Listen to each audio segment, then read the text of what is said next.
I now call on the representative of Pakistan. Thank you, Chair.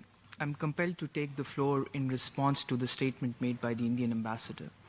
Perhaps the esteemed Indian ambassador did not read his own words carefully. While talking about conflicts elsewhere, he said, India does not believe that solutions can be found through war and conflict.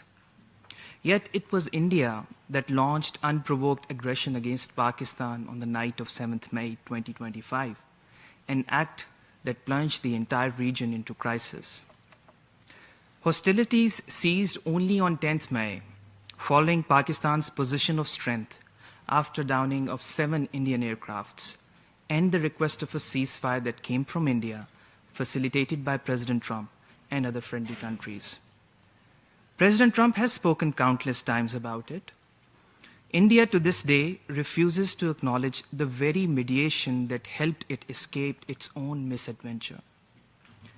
It is India, not Pakistan, that repeatedly vows to undertake future strikes under the nuclear overhang. Imagining that such reckless rhetoric enhances deterrence, it does not. It only exposes the delusion of a political leadership that mistakes brinkmanship for strategy. India's ruling party and military establishment may succeed in feeding their domestic polity with disinformation, manufacturing imaginary victories, and turning defeats into propaganda gains, but they cannot deceive the international community. Like all aggressors, India follows the familiar playbook: commit aggression, cry victimhood, and cloak expansionism in the language of counterterrorism. Let us be clear, Chair. India actively sponsors, aids, and abets terrorism in my country and beyond. Its intelligence agency has been directly collaborating with terrorist outfits to sponsor terrorist acts in Pakistan and undertake extraterritorial assassinations in other countries.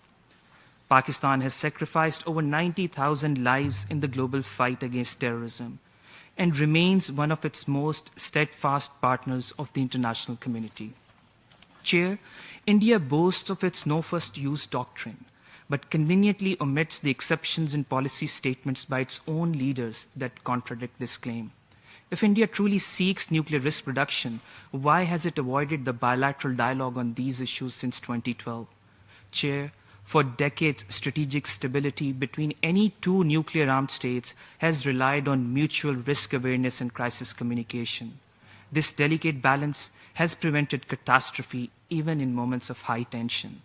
India's emerging military doctrine seeks to dismantle this equilibrium, imagining a utopian new normal where conventional strikes against a nuclear-armed neighbor can be treated as cost-free adventures. Wars do not follow scripts. The belief that one can initiate hostilities, control escalation, and dictate the term of peace is delusional. Chair, India also lectures others about prosperity and governance, while millions of its own citizens live in abject poverty and deprivation. Perhaps it should first ensure the well-being of its own people before weaponizing economic narratives and international financial institutions to score political points against its neighbor.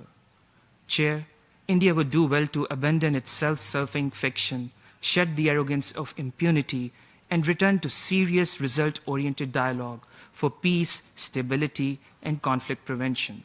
Pakistan remains steadfast in its commitment to peace, stability, and responsible conduct, but equally resolute in defending its sovereignty and national security. We continue to believe that peace lies not in posturing and propaganda, but in dialogue, diplomacy, and mutual respect. I thank you.